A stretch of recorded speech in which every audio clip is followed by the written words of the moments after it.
जय हिंद जय बिहार।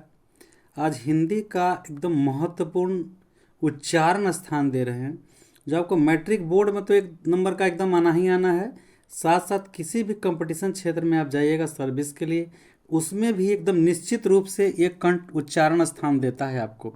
ये बहुत महत्वपूर्ण है। सबसे पहले देखिए हिंदी कैसे लिखाता है। शुद्ध रूप से हिंदी ह और शिकार ही ऊपर बुंदा यानी अनुस्वार और फिर द दीर्घ कर दी। हिंदी सही रूप में ऐसा ही लिखना चाहिए। ये बहुत इंपॉर्टेंट है उच्चारण स्थान। आइए वर्ण। वर्ण हम एक बार दे चुके हैं, कुल वर्ण 48 है और यहाँ हम जोड़ के भी आपको दिखाएंगे और सभी का उच्चारण स्थान भी हम आपको बता रहे हैं। अब देखिए क वर्ग। क वर्ग में क ख ग घ यहीं तक क ख ग घ। ये क वर्ग जो है अंग छोड़ करके क ख ग घ, फिर ह ओ अपर पाई आ ये विसर्ग, इसको हम हिंदी में लिख दिए विसर्ग। तो क ख ग घ ह अ आ विसर्ग। विसर्ग ये साफ पता चल रहा है कि उच्चारण स्थान कंठ का है।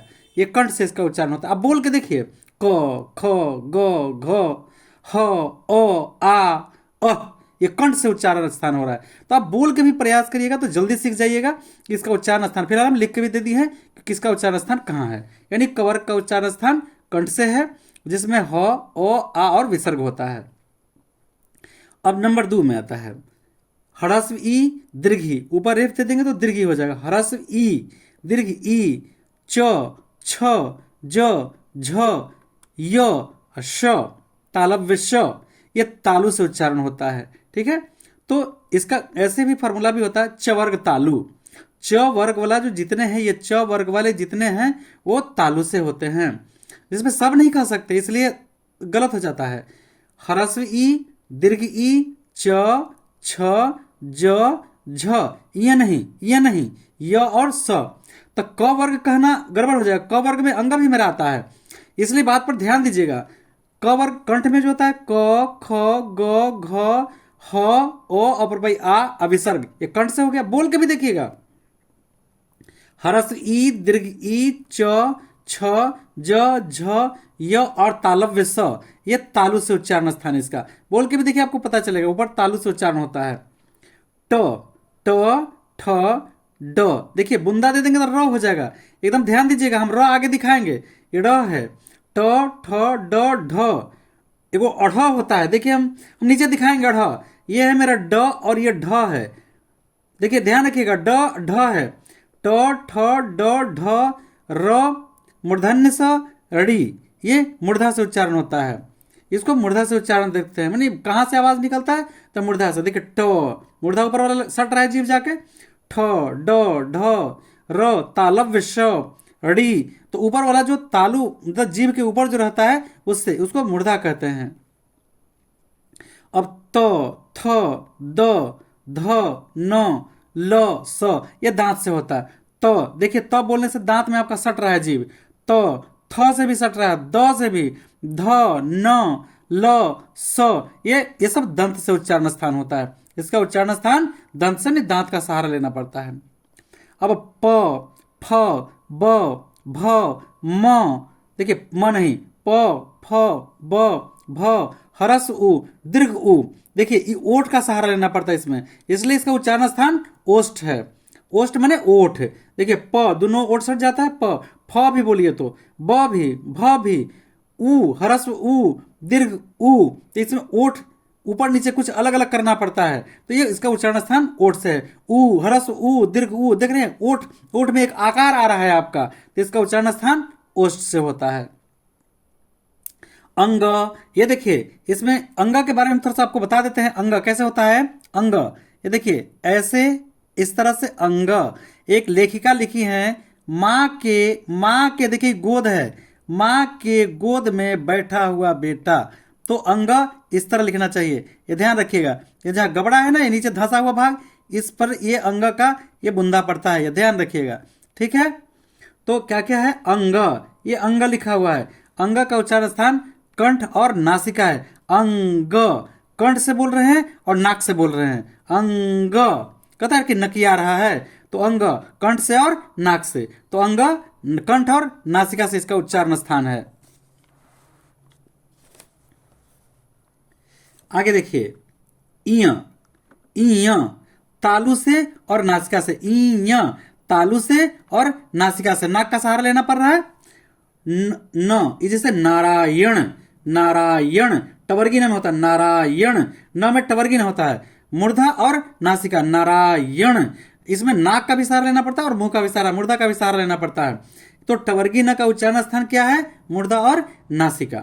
अब म ओठ और नासिका, म ओठ भी सट रहा है और नाक से भी आवाज आ रहा है, इसलिए म का उच्चारण स्थान ओष्ठ और नासिका है। ये सब उच्चारण स्थान के लिए आप बोल के देखिए और यहाँ लिखा हुआ उस पर अभ्यास करिए कि हम कैसे बोले। जैसे म, ओठ भी सट रहा है, ओठ भी म, और नाक से भी सहारा लेना पड़ रहा है, तो म का उच्चारण स्थान क्या हो गया, ओष्ठ और नासिका हो गया।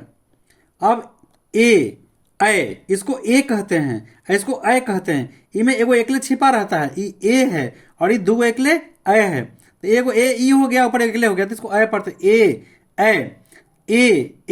कंठ से आवाज आ रहा है और तालु से ये कंठ और तालु से इसका आवाज आ रहा है, इसलिए इसका उच्चारण स्थान कंठ और तालु है। एकदम एक नंबर का निश्चित रूप से आता है, ध्यान रखिएगा। ओ औ कंठ और ओठ से, ओ ओठ को जो देखिए मुंह को फाड़ना पड़ रहा है, ओ औ, तो हम इसको ओठ से और कंठ से दोनों से सहारा ले रहे हैं, तो ओ और कंठ और ओष्ठ से होता है। व दांत और ओष्ठ से, व दांत में जाके सट रहा है जीभ और ओठ का सहारा ले रहे हैं, व दंत और ओष्ठ से।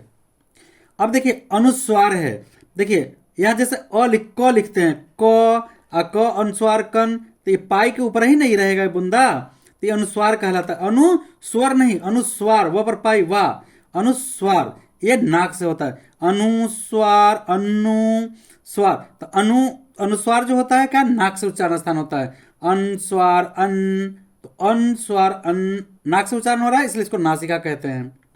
दो गो वर्ड जो आता है, हमने कहा था अंग, तो र अंगा में यहां बुंदा होता है, ध्यान दीजिएगा, अंगा में यहां बुंदा होता है, लेकिन र में नीचे होता है, ये र लिखा हुआ है, जैसे सड़क सड़क सड़क, ये र, ये ढ होता है, ढ ढक्कन, ढ ये अढ़ इसको कहते हैं, ढ ढक्कन अलग है, ये देखिए यहाँ बुंदा है तो अढ़ हो गया, इसको पढ़ते हैं अढ़ पढ़ते हैं, र अढ़।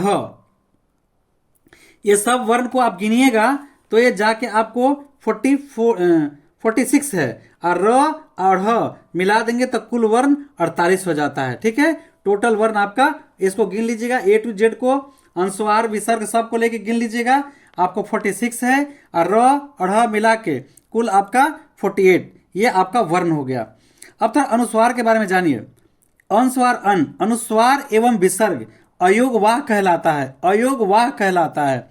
ये दोनों व्यंजन हैं क्योंकि उच्चारण में स्वर वर्ण मिला रहता है। कैसे, अ ईश्वर है, अ पर बुंदा, अनुस्वार अन, स्वर मिला हुआ है इसमें, फिर इसके बाद अ प्लस विसर्ग तो इसलिए ये अयोगवाह होते हैं।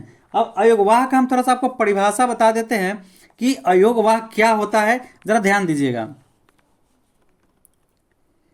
ये अन और अयोगवाह हैं, ये अयोगवाह इसलिए हैं कि ये स्वर के बाद किंतु स्वर से अलग आयुक्त बोले जाते हैं। हिंदी में विसर्ग का व्यवहार अधिकतर नहीं होता है, कुछ ही स्वरों में स्वर वाले व्यंजनों में विसर्ग लगाया जाता है, जैसे अन, अतः, दुख। तो इस तरह से ध्यान देना। और र के बारे में जानिए, र और ढ़ ये दोनों हिंदी के अतिरिक्त टवर्गीय व्यंजन है। ये कैसा वर्गीय, टवर्गीय व्यंजन है, ट वाले में आते हैं, टवर्गीय व्यंजन है।